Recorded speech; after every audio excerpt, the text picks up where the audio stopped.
केशवपुर गांव में अधिकतर लोग खेती करने वाले ही थे।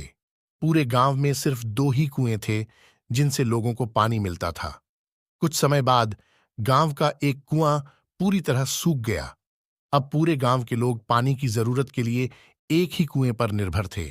दूसरे कुएं से पानी भरते भरते लोगों को लगा कि कुएं में कोई भूत रहता है। जब गांव के किसान कुएं से पानी भरते थे तो उन्हें अजीब सी आवाजें सुनाई देती थीं।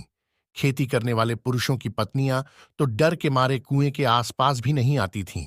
धीरे धीरे पूरे गांव में बात फैल गई कि कुआं भूतिया है। अब रात के समय कोई भी कुएं के पास नहीं जाता था। इसी बीच गांव का एक बच्चा कहीं खो गया। काफी ढूंढने के बाद भी बच्चा जब नहीं मिला तो कुछ लोग कुएं के पास बच्चे को देखने के लिए गए। वहां पहुंचे लोगों ने बच्चे को कुएं के अंदर मरा हुआ पाया।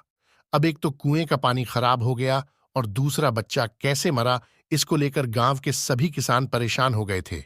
सबने एक दिन मिलकर नया कुआं खोदने की सोची। कुछ ही दिनों में कुआं सबने खोद लिया और उसमें पानी भी आने लगा। अब पूरे गांव के लोग नए कुएं से ही पानी भरते थे और भूतिया कुएं की तरफ जाना सबने बंद कर दिया था। बड़े लोग तो समझदार थे, इसलिए कुएं के आसपास नहीं जाते थे, लेकिन बच्चे वहां अक्सर खेलने के लिए पहुंच जाते थे। एक दिन 4-5 बच्चे भूतिया कुएं के पास खेल रहे थे। तभी एक बच्चा कुएं में गिर गया। उसके चीखने की आवाज सुनकर पूरे गांव वाले दौड़ते हुए भूतिया कुएं के पास पहुंचे। उन्होंने कुएं के अंदर देखा तो बच्चा मरा हुआ दिखा। सबने उस बच्चे के साथ खेल रहे दूसरे बच्चों से पूछा, आखिर क्या हुआ था? बच्चों ने कहा, वो खेलते खेलते पानी को देखने गया और अचानक कुएं में गिर पड़ा। इस हादसे के बाद गांव वालों ने तुरंत एक तांत्रिक को जाकर कुएं के पास बुलाया। वहां पहुंचकर तांत्रिक ने बहुत सारे मंत्र पढ़े, जिसे सुनकर भूत सबके सामने आ गया। तांत्रिक ने अपनी विद्या का इस्तेमाल करके उस कुएं को छोड़कर जाने के लिए कहा। भूत ने तांत्रिक की बात को मानने से इनकार कर दिया। तांत्रिक ने पूछा, तुम क्यों नहीं जाओगे? यहां आकर बच्चे मर रहे हैं, इसीलिए तुम्हें जाना ही होगा।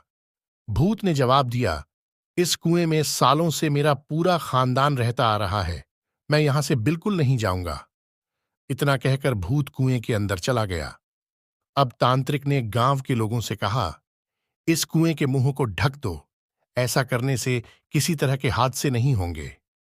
ये सुनते ही गांव के मुखिया ने तुरंत काम शुरू करवा दिया।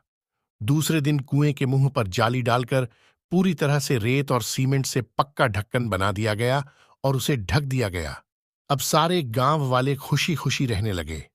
उस दिन के बाद से गांव में ऐसी किसी तरह की घटना नहीं हुई और भूतिया कुएं के डर से लोग मुक्त हो गए। कहानी से सीख, किसी भी परेशानी में हार नहीं माननी चाहिए। किसी न किसी तरीके से उस परेशानी से बाहर निकला जा सकता है।